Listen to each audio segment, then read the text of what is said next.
So M-PESA, if you don't know, is the world's most successful and influential mobile money program. I'm sitting here with Michael Joseph, who is the man who really was responsible for bringing it to Kenya and changing millions of lives. Michael is now at Vodafone, where he's trying to expand into new emerging markets and see if it can really catch on around the world. Thanks for talking with us, Michael. Thank you. M-PESA hasn't seen consistent take-up in markets outside of Kenya. Have you been able to determine what the key factors are in terms of success for this type of program? I've said this many times publicly. There are three key factors to make M-PESA successful, and it's not a secret because I've said it many times. One is you need total buy-in by the whole company, from the CEO down. You need buy-in, absolute buy-in, not lip service to it, but absolute passionate buy-in. One thing. Second thing is you need a big distribution network. You need a lot of cash in and cash out agents across the country. Not like the number of telecom agents is not sufficient. You need a lot. You need them on every corner, every street corner, in every town and every village. That's an enormous amount of effort to do that and to manage that. And thirdly, you need to have a trusted brand. People must trust your company that you will handle their money well. And those are the three key elements that need for success. M-PESA is handling 20% of Kenya's GDP. Is it fair to say that M-PESA is a tool for economic growth and opportunity? If so, how? Well, first of all, I think this 20% figure is kind of a myth. I'm not sure if it's 20%, 40%, 30%, because what is the GDP? But I think what's recognizable is that in Kenya, $1.3 billion a month goes through the M-PESA system. That's a month. It's not a year. And in Tanzania, $700 million. So it's really growing. Does it change a country?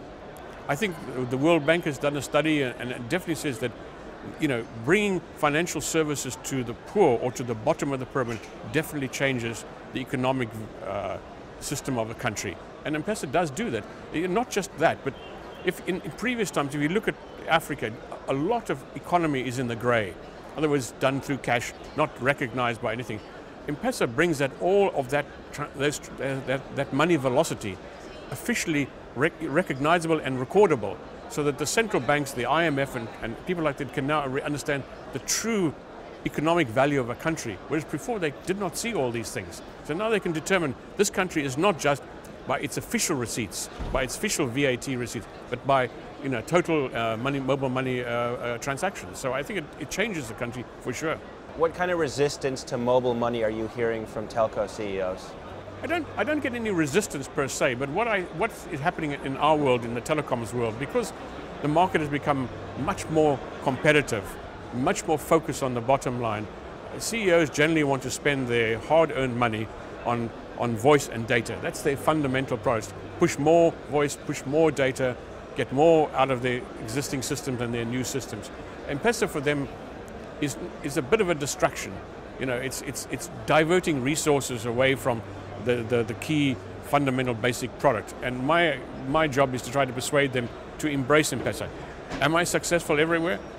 Not yet. I mean, I'm beginning to get traction. I think most of the Vodafone CEOs that I talk to now are 100% behind M-PESA in the emerging markets anyway, and see this as a true differentiator from everybody else. I mean, if you look at mobile operators around the world, and if you look today and go here in Mobile World Congress, most of the operators look very similar except for their brand. They sell the same stuff, the same product, the same devices, the same data bundles, the same voice bundle. Mobile money differentiates them from the field. And that's what I'm trying to persuade them, is differentiate yourself by offering people a product that truly makes the customer want to be with you. Not because of the next upgrade, because they like what you're selling them. And that's mobile money. This is not a head product. This is a heart product. You do this because you know it's going to be good for your company.